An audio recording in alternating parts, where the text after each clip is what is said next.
For more videos right choice India ఛానల్ను ఇప్పుడే subscribe చేయండి మరియు గంట సింబల్ను ప్రెస్ చేయండి. భిన్నమైనటువంటి కోణాల నుంచి పరిశీలించేటప్పుడు భిన్నమైన బుక్స్ చదవాలి, అనేకం చదివినప్పుడు మాత్రమే, అంటే సబ్జెక్టు గురించి అవగాహన చేసుకునే విధంగా చదివినప్పుడు మాత్రమే విద్యార్థికి కాంపిటేటివ్ ఎగ్జామ్స్లో ఉపయోగపడుతుంది. ఫలానా బుక్ చదవగానే మొత్తం అదే బుక్ నుండి అంటే క్వశ్చన్స్ వస్తాయి, నేను సక్సెస్ అవుతాను అని చెప్పగలిగేటటువంటి బుక్ ఈ రోజున భారతదేశంలో ఏ బుక్ కూడా ఉండదు. ఈవెన్ డిడి బస్ బుక్ చదివినటువంటి వ్యక్తి కూడా డిడి బస్సులో లేనటువంటి అంశాలు కూడా ప్రతి క్వశ్చన్ పేపర్లో 20 నుంచి 25 ప్రశ్నలు ఉంటున్నాయి. మరి అప్పుడు డిడి బస్ తప్పు అని చెప్పడానికి అవకాశం లేదు కదా. అంటే ఇక్కడ కరెంట్ అఫైర్స్ సంబంధించినటువంటి అంశాలు వచ్చినప్పుడు డిడి బస్సులో కూడా కవర్ కాదు. అందుకోసం నేను అనేది ఏంటంటే సమగ్రంగా అధ్యయనం చేయాలి, సబ్జెక్టు రీత్యా అధ్యయనం చేయాలి, కాన్సెప్ట్ బేస్తో అధ్యయనం చేసినప్పుడు మాత్రమే విద్యార్థికి సక్సెస్ అవుతాడు. బిడ్ బ్యాంక్ చదివితే కొన్ని అంశాలు తెలుసుకోవడానికి అవకాశం ఉంటుంది, మనం సంతృప్తి పడవచ్చు, కానీ సక్సెస్ మాత్రం రాదు.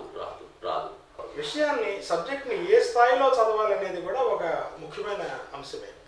ఫర్ ఎగ్జాంపుల్ మన పాలిటీ తీసుకుంటే కేంద్ర రాష్ట్ర సంబంధాలు తీసుకోండి, ఎగ్జాంపుల్గా ఈ కేంద్ర రాష్ట్ర సంబంధాలు తీసుకుంటే దీన్ని ఏ స్థాయిలో చదవాలంటారు, ఎలాంటి ప్రశ్నలకు అవకాశం ఉంటుంది ఎగ్జామ్లో?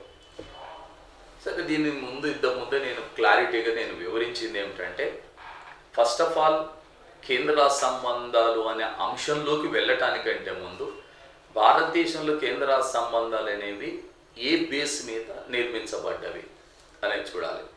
1947లో భారతదేశం స్వాతంత్ర్యాన్ని సంపాదించి 50లో రాజ్యాంగం రూపొందించుకునే కాలం నాటికి భారతదేశంలో ఉన్న పరిస్థితులను ఆధారం చేసుకొని మాత్రమే ఈ రాజ్యాంగం నిర్మించబడ్డది. దీనికి నెహ్రూ పదే చెప్పే అంశం ఏంటంటే, ఏ దేశ రాజ్యాంగమైనా ఆనాటి పరిస్థితులను ప్రతిబింబిస్తుంది. అంటే ఆనాడున్న పరిస్థితులను దృష్టిలో పెట్టుకొని, ఈ దేశంలో ఉన్న భిన్నత్వాన్ని దృష్టి అందించుకొని, సమాఖ్య లక్షణాలని, దేశ విభజన కాలం నాటి పరిస్థితులను దృష్టిలో పెట్టుకుని ఏకకేంద్ర లక్షణాలు రెండింటిని కలిపి కలయికగా ఏర్పాటు చేశారు. ఆ బ్యాక్గ్రౌండ్, ఆ ఓరియంటేషన్తో భారత రాజ్యాంగంలో కేంద్ర రాష్ట్ర సంబంధాలని 11, 12, 13 భాగాల్లో పొందుపరిచారు. సరే, ఈ క్రమంలో అధికరణలు, అంశాలు అనేటటువంటి వాటిని పొందుపరిచాం. సో రాజ్యాంగాన్ని పూజించడం కోసం కాదు కదా తయారు చేసింది, రాజ్యాంగాన్ని అమలుపరచడం కోసం. అందువల్ల ఈ కేంద్ర రాష్ట్ర సంబంధాలని గడిచిన 70 సంవత్సరాల కాలంలో కూడా ఏ విధంగా అమలు చేశాం, అమలు పరిచేటప్పుడు ఏమైనా సమస్యలు తలెత్తాయా? వాస్తవంగా ఇప్పటి వరకు కూడా భారతదేశంలో ఎప్పుడు ఒక కరెంట్ టాపిక్, నిత్య నూతనమైన అంశం ఏంటంటే కేంద్ర రాష్ట్ర సంబంధాలనే అంశం. కర్ణాటక గవర్నరు ఒక నిర్ణయం తీసుకున్నాడంటే దానికి సంబంధించినటువంటి వెంటనే పేపర్లో మనకు రకరకాలైనటువంటి ఇంటర్వ్యూలు, ఆర్టికల్స్, టీవీలో చర్చలు వస్తాయి గవర్నర్ వ్యవస్థ పైన. అంటే అర్థం ఏంటి అంటే, ప్రతి సందర్భంలో కూడా రాజ్యాంగాన్ని అమలుపరిచే క్రమంలో రకరకాలైన సమస్యలు, వివాదాలు వచ్చాయి. కాబట్టి ఆ వివాదాలు ఏంటివి, వాటి గల కారణాలని సమస్యలుగా వదిలేయం కదా, పరిష్కార మార్గాలు చూపిస్తాం. కాబట్టి ఇప్పటి వరకు భారతదేశంలో కేంద్ర రాష్ట్ర సంబంధాల పైన ఎన్ని రకాల కమిషన్లు వేశామో, ఏ కమిషన్లు ఏ సూచనలు చేసిన అంశాన్ని కూడా పరిశీలించాల్సి ఉంటుంది. ఇంత సమగ్రంగా చదివినప్పుడు మాత్రమే ఏ విద్యార్థి అయినా కూడా సక్సెస్ అవుతాడు. ఇంకొక విషయం ఏంటంటే, the standard of the question ఏ స్థాయి వరకు అనేటటువంటిది కూడా మనం పక్కా ఇలా ఉంటుంది ఎగ్జామ్ చెప్పడానికి అవకాశం లేదు. ఇటీవల కాలంలో కానిస్టేబుల్ ఎగ్జామ్లో అడిగినటువంటి ప్రశ్న, ఓ సివిల్ సర్వీస్ ఎగ్జామ్లో అడిగినటువంటి civil service exam point of వ్యూలో అడిగిన ప్రశ్న కంటే కూడా స్టాండర్డ్ అయిన క్వశ్చన్ ఉన్నది. దానికి అందుకోసమే ఎంతవరకు డెప్త్ అనేటటువంటి సబ్జెక్టు, మనకు డెప్త్నెస్ అనేటటువంటిది మనం ఎంత లోతుగా వెళ్ళి అవగాహన చేసుకుంటే మనకు అంత ఉపయోగం. సబ్జెక్టు నేర్చుకోవటం, సబ్జెక్టు పైన అవగాహన అంటే it is nothing but bank balance లాంటిది. మన బ్యాంకులో ఉండేటటువంటి బ్యాలెన్స్ నువ్వు ఎంత ఉంటే దాన్ని దేనికోసం ఉపయోగించుకుంటావు అంటే నాకు నచ్చిన దానికోసం ఉపయోగించుకుంటాం. అలాగే సబ్జెక్టు పైన ఎంత ఎక్కువ అవగాహన కలిగి ఉంటే అంత మనకు ఉపయోగకరంగా ఉంటుందనేది వాస్తవం. మీరు స్టూడెంట్స్ కొన్ని వందల మందిని గమనిస్తూ ఉంటారు, ఈ పోటీ పరీక్షలు ప్రిపేర్ అయ్యే వందలుగా వేల మంది గమనిస్తూ ఉంటారు. సాధారణంగా వీళ్ళు ఎలాంటి పొరపాట్లు చేయడం వల్ల సక్సెస్ సాధనలు వెనకబడుతున్నారు? విద్యార్థులు చేసేటటువంటి మిస్టేక్స్ అనేటటువంటివని కాదు, కానీ నేను అనుకునేది అది మిస్టేక్స్ అని అనుకోను, అవగాహన రాహిత్యం, అవగాహన లోపం అనేది నా అభిప్రాయం. ఎందుకంటే ప్రతి విద్యార్థి కూడా సక్సెస్ కావాలనే ఉద్దేశంతోనే వస్తాడు. కాకుంటే వాళ్ళు కండిషన్స్ని, సబ్జెక్టుని, తర్వాత మనకున్నటువంటి టైంని, అదేవిధంగా ఆ సబ్జెక్టుకున్న ప్రాధాన్యత, ఎగ్జామ్లో ఆ సబ్జెక్టుకున్న ప్రాధాన్యత, తన ఓన్ కండిషన్స్ ఏమిటి, వీటన్నిటిని సమన్వయం చేసుకోవటంలో అవగాహన లోపం అనేది నా యొక్క అభిప్రాయం. ఎందుకంటున్నానంటే ఇక్కడ ఒక విద్యార్థి యొక్క అవగాహన రాహిత్యం లేకపోతే అవగాహన లోపము అనే అంశంలోకి ప్రత్యక్షంగా ఎందుకు వెళ్తున్నామంటే, ఒక మేరకు చదివితే నేను సక్సెస్ అవుతాను, కొన్ని అంశాలు చదివితే సక్సెస్ అవుతున్నాను, అయ్యే అవకాశం ఉంది అని చెప్పి ఒక విద్యార్థి భావిస్తాడు. కానీ ఆయనకు ఉన్నటువంటి పరిమితి ఎంత, ఆయన యొక్క నాలెడ్జ్, దానిపైన అవగాహన ఏ మేరకు ఉంది అని ఇక్కడ ఆలోచన చేయాల్సిన అవసరం ఉంది. విద్యార్థికి సమగ్రత్వంతోని విద్యార్థి ఆలోచిస్తున్నాడని చెప్పి నేను అనుకోను. కారణం ఏంటంటే ఇప్పుడున్న విద్యార్థులందరూ కూడా ఎక్కువ శాతం మంది నోటిఫికేషన్ వచ్చిన తర్వాత లేక అప్లై చేసిన తర్వాత ఆ తర్వాత మాత్రమే తమ యొక్క ప్రిపరేషన్ ప్రారంభించేటటువంటి వాళ్ళు ఉన్నారు.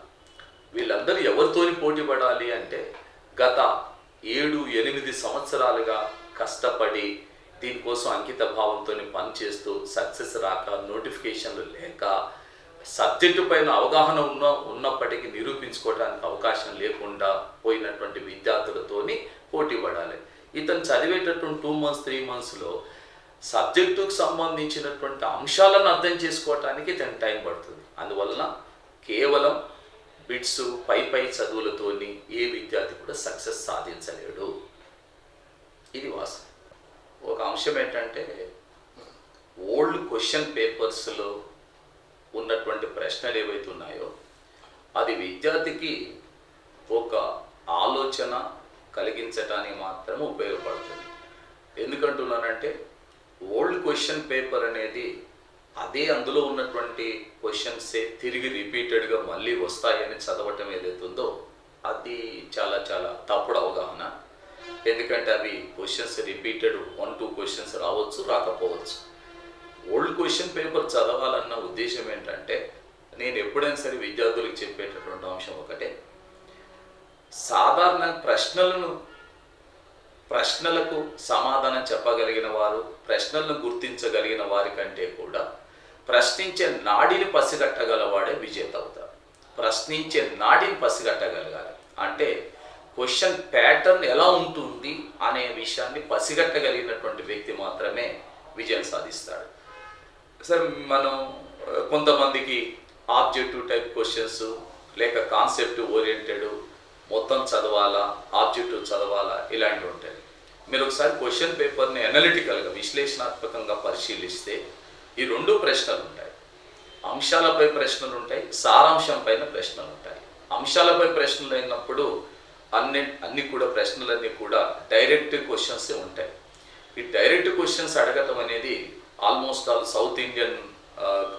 సౌత్ ఇండియాలో కాంపిటేటివ్ ఎగ్జామ్స్లో కూడా మన దగ్గర అడిగేటటువంటి ప్రశ్నలు మొత్తం కూడా ఎక్కువ శాతం direct questions to the point, ఆ అంశం పైన ప్రశ్నిస్తుంటారు.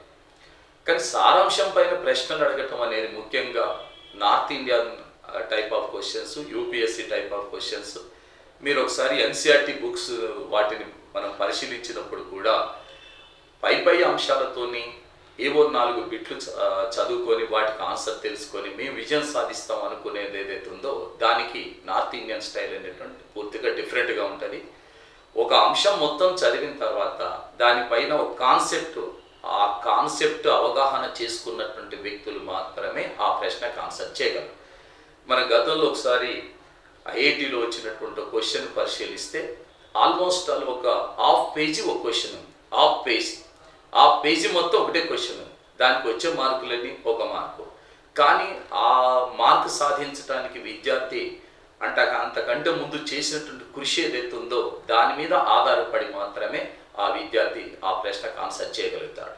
ఈ రోజున మనం ఏపీపీఎస్సి ఎగ్జామ్స్ తీసుకున్నా లేక తెలంగాణ పబ్లిక్ సర్వీస్ కమిషన్ సంబంధించినటువంటి ఎగ్జామ్ తీసుకున్నా కూడా మన ఓరియంటేషన్ మొత్తం కూడా సివిల్ సర్వీస్ ఓరియంటేషన్లోనికి వెళ్తుంది. కాబట్టి ఆ ప్రశ్నలో యొక్క ఆ ప్రశ్నించేటటువంటి attitude pattern of the question ఏదైతే ఉందో అవి కూడా సివిల్ సర్వీస్ ఓరియంటేషన్తో ఉంటున్నాయి. కాబట్టి మనం కాన్సెప్ట్ ఓరియంటేషన్తో చదివినటువంటి విద్యార్థి మాత్రమే ఆ ప్రశ్నకు ఆన్సర్ చేస్తారు.